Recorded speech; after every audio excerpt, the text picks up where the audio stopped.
Hello my dear learners, welcome to the channel. My name is Namita and on this channel we don't do any sponsored content. If you're watching this video for the first time, let me tell you that on this channel I only talk about self-learning. I don't ask you to buy courses. I don't ask you to pay for online platform or download the applications where you need to pay for talking to the experts and all of that. This channel is all about empowering you to become fluent in English on your own, and today's video is going to be very valuable for each one of you because I am going to share a magical exercise with all of you. I do this exercise with my learners into my paid classes, so this is something which is really very valuable. So don't just take it lightly. Take this kind of content very seriously. This will help you in taking a step ahead into your journey. This kind of content will make you fluent in English, not paying for applications and courses and institutes. This is the kind of content, this is the kind of learning you need to build this skill. All right. So today's topic is the biggest issue that most of you are facing, that your mind goes blank whenever you try to speak in English. Is this happening with you? Let me know in the comment section. Though I know the answer, I know many of you are facing this problem. Now, first thing, before I tell you about the other things and the technicalities, let me tell you that when your mind is going blank, there is nothing wrong with you. If you are trying to speak in English and suddenly your mind goes blank, that means that your grammar is not the problem, your vocabulary is not the problem, your sentence formation is also not the problem.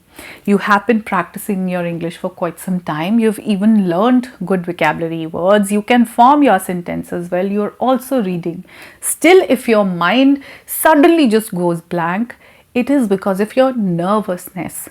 You are nervous while speaking in English. Your hesitation is not making you speak in a flow.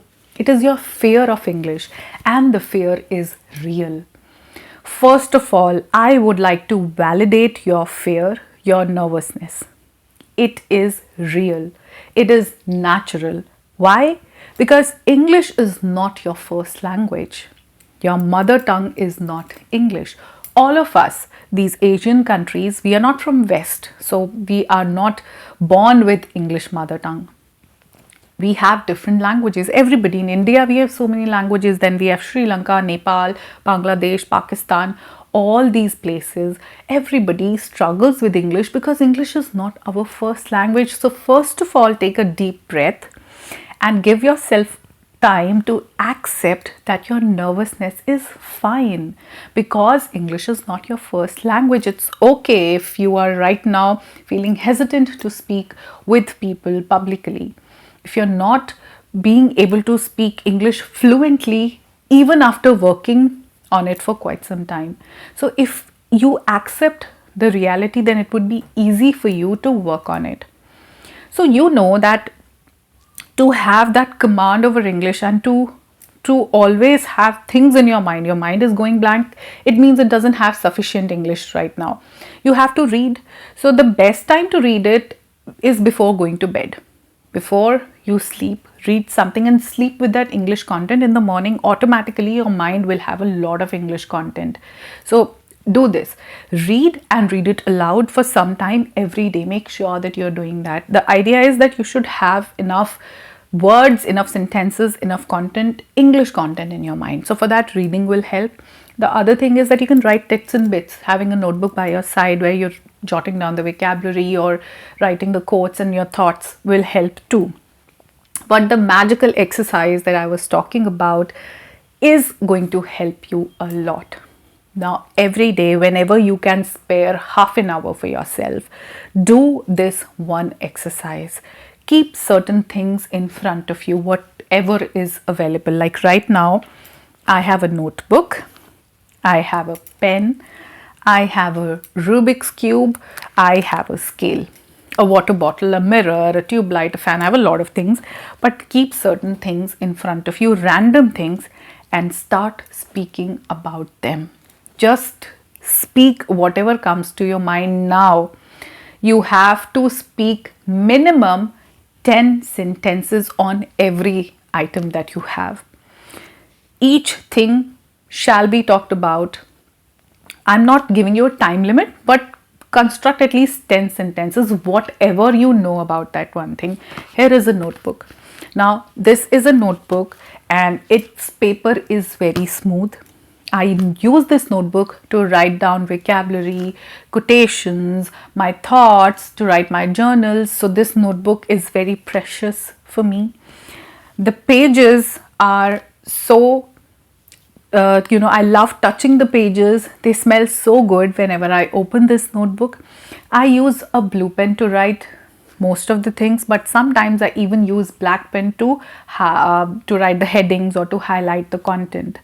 I always keep this notebook by my bedside or in my bag so that whenever I need to write something down, it comes handy.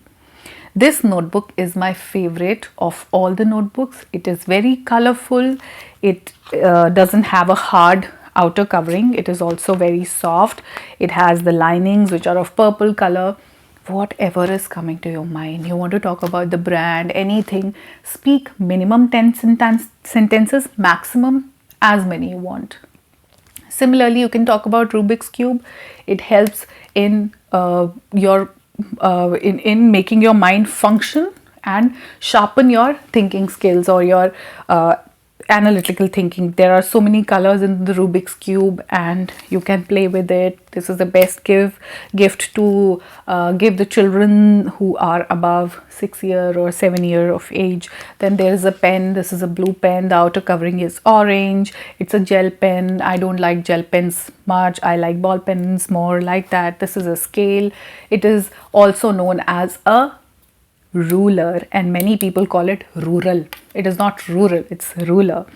And it also comes in different sizes. I have a metal one also, but the smaller one fits into the geometry perfectly well, so I like using that. It has centimeters and inches on the other side. It is used to draw straight lines. You can speak 100 sentences if you actually pay attention to it. So give yourself enough thinking time. Enough time to think. There is no hurry because you are going to do this exercise alone.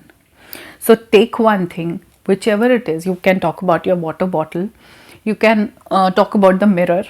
How many times do you stand in front of the mirror? You can even talk about a comb, the rubber band, the body lotion, whatever thing comes to your mind. And when you speak 10 sentences about just one thing like a pen, the moment you finish those 10 sentences, half of your fear will be gone. You'll feel so good. You'll feel so empowered that it will be magical. Then at the same time, if you pick up another thing and speak 10 sentences about it, you will feel that you've automatically stepped ahead in your English. Now do this exercise every day for 1 month, minimum 1 month. And then see, your nervousness will vanish completely. Of course, I would still stick to the other 4 skills that I always talk about, your reading, writing. This is a speaking practice. You don't have to leave that. But this exercise, if you are at a level where you think that your grammar formation is not a problem, where you have good vocabulary, just start using it. This exercise only can make you very, very fluent. Have faith. Start this journey. This magical exercise will help you become a fluent English speaker very, very soon. The basic things that you're using every day, give yourself enough time to speak 10 sentences. Your mind will throw you with all the Hindi words or your words from your mother tongue. It will happen naturally. Shut it down. Say shut up and stick to your English.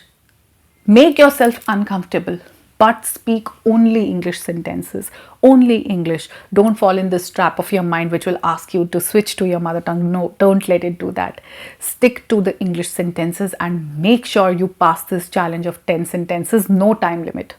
10 sentences or everything.